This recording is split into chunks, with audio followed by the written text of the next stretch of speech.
आप रुक जाइए, मौसम बहुत ज्यादा खराब है।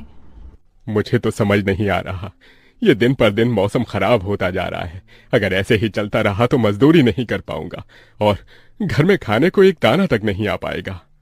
तभी बहुत तेज आंधी तूफान चलता है। अरे देखो जरा देखो, कितनी तेज तूफान चल रहा है। अरे महेश बेटा, तू झोपड़ी के ऊपर तिरपाल तो लगा कर आया था ना? हाँ बाबा, लगा दी थी तिरपाल। और उसके ऊपर तूने ईंटें रखी थी या नहीं? बाबा, ईंट रखना तो मैं भूल गया। महेश के इतना कहते ही झोपड़ी के अंदर बारिश की वजह से पानी टपकना शुरू हो जाता है। हे भगवान महेश, तूने ये क्या किया? तुझे मैंने कहा था बारिश और तूफान तेज है, तुझे ईंटें रख देनी चाहिए थी। मुझे लग रहा है कि तिरपाल उड़ गई। चल चल मेरे साथ चल, अब तुझे मेरे साथ भीगते हुए मेहनत करनी होगी, नहीं तो पूरे घर में पानी ही पानी भर जाएगा। देवेश इतना बोल ही रहा था कि घर के अंदर वाकई छत से पानी टपकने लगा। हाँ पिताजी, आप सही कह रहे हो, चलो चलते हैं जल्दी से। दोनों बाप बेटा बारिश में बाहर निकलते हैं और झोपड़ी की छत पर तिरपाल को सही से लगाना शुरू कर देते हैं। अरे बेटा, ईंट को अच्छे से रखना, कहीं ईंट गिर न जाए। ठीक है पिताजी, सही सही रखूंगा। महेश इतना कहकर अच्छे से ईंट से तिरपाल को दबाने लगता है, जिससे छत ढक जाती है और झोपड़ी में पानी टपकना बंद हो जाता है। लेकिन इसी के चलते हुए बेचारे दोनों के दोनों बहुत बुरी तरह भीग जाते हैं।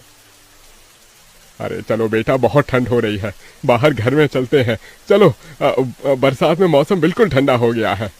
हाँ पिताजी, आपने बिल्कुल सही कहा, चलिए। जब दोनों बाप बेटा घर के अंदर आ जाते हैं तो मेघा उन्हें सूखा कपड़ा देती है और अपना शरीर पोंछने के लिए कहती है। आप लोग अपना शरीर पोंछ लो और सूखे कपड़े पहन लो, नहीं तो ठंड लग सकती है। मेघा के दिए हुए कपड़े दोनों पहन लेते हैं। तभी बीमार शकुंतला बिस्तर पर पड़ी हुई मेघा से कहती है, अरे बेटी, तूने खाने के लिए कुछ बनाया नहीं? माँ, मैं बारिश के रुकने का इंतजार कर रही हूँ। घर के अंदर खाना कैसे बनाऊंगी? सारे में धुआं ही धुआं हो जाएगा। मेरी दवाई का समय हो गया है और मुझे भूख भी लग रही है। ठीक है माँ, मैं कुछ करती हूँ।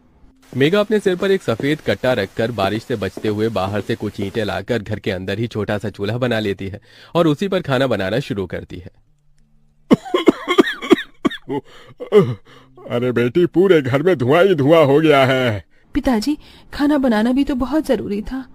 मेघा जैसे तैसे करके जल्दी जल्दी खाना बना लेती है। वो खाने में नमक मिर्च वाले चावल ही बना पाती है। माँ, माँ उठो, ये लोग खाना खा लो। शकुंतला मेघा के हाथों से खाना खाती है। शकुंतला के पूरे शरीर को पैरालाइज हुआ था, जिसके कारण ना तो वो हिल सकती थी और ना ही वो उठ सकती थी। मेरी प्यारी बेटी, इतनी कम उम्र में तेरे ऊपर कितनी जिम्मेदारी आ गई। हम गरीबों का कुछ नहीं हो सकता है। इस गरीब झोपड़ी के अंदर हम कैसे कैसे दिन देखते हैं। कोई बात नहीं माँ, बच्चे समय के अनुसार बड़े होते हैं, लेकिन मैं समय से पहले बड़ी हो गई हूँ। आपको तो खुश होना चाहिए। मैं तो इस कदर लाचार हो गई हूँ कि तेरे सर पर हाथ रखकर तुझे आशीर्वाद भी नहीं दे सकती बेटा। शकुंतला की आंखों से आंसू निकल रहे थे। मेघा उसके आंसू पोंछकर अपनी मां को हौसला देती है, जिसके बाद वो अपने भाई और पिता के साथ बैठकर खाना खाती है। बारिश होती ही रहती है, लेकिन बारिश रुकने का नाम ही नहीं लेती। खाना खाकर वो सभी सो जाते हैं। आधी रात के समय जिस तरफ शकुंतला का बिस्तर होता है, वहां पर पानी टपकना शुरू हो जाता है। अरे ये क्या, पानी टपक रहा है। मेघा, मेघा, लगता है सो गई। अब मैं क्या करूं? ये पानी तो धीरे धीरे टपकता ही जा रहा है। शकुंतला रात भर अपने ऊपर टपकते हुए पानी को ऐसे ही झेलती रहती है, जिसकी वजह से सुबह तक उसके पूरे शरीर में बुखार फैल जाता है। अरे अरे, ये क्या माँ, आपको तो बहुत ही बुखार हो गया है। रात भर ये झोपड़ी की छत टपकती ही रही। मैंने तुम्हें उठाने की कोशिश की, लेकिन तुम्हारे तक आवाज नहीं गई। ये सुनकर मेघा को बहुत अफसोस होता है। वो सूखे कपड़ों पर अपनी मां को सहारा लगाकर लिटा देती है और उनके कपड़े भी बदल देती है। लेकिन तभी अचानक से गांव में बाढ़ आ जाती है। अरे अरे, ये क्या हो, यहाँ तो पानी भर रहा है। अरे लगता है गांव में बाढ़ आ गई है। अरे हम लोग क्या करें?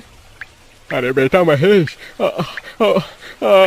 अरे भाई, अपनी माँ को कंधे पर उठा, नहीं तो हम सभी बह जाएंगे। अरे पानी में कोई जुगाड़ करता हूँ बेटा। देवेश फौरन घर के बाहर जाता है। जहां वो आसपास देखता है, उसे एक रेडी दिखाई देती है। देवेश उसे लेकर आता है, जिस पर शकुंतला को लिटा देता है।